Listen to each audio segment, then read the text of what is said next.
রাসূল করিম সাল্লাল্লাহু আলাইহি সাল্লাম বলেছেন, ইন্নাল্লাহা ইউহিব্বু ইযা আমিলা আহাদুকুম আমালান আন ইউতকিনাহু।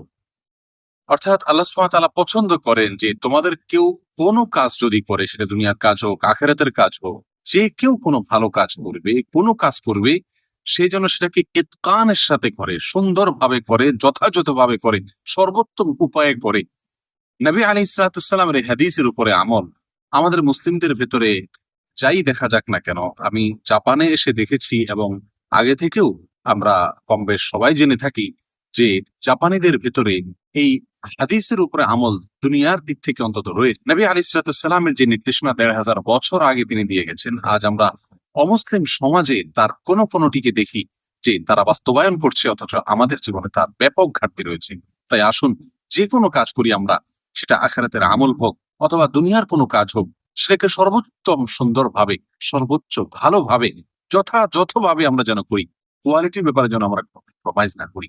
তাহলে ইনশাআল্লাহ আমরা বেস্ট মুসলিম হতে পারবো। আমাদের সে কাজ হবে আল্লাহ সুবহানাহু ওয়া তাআলার প্রিয় কাজ।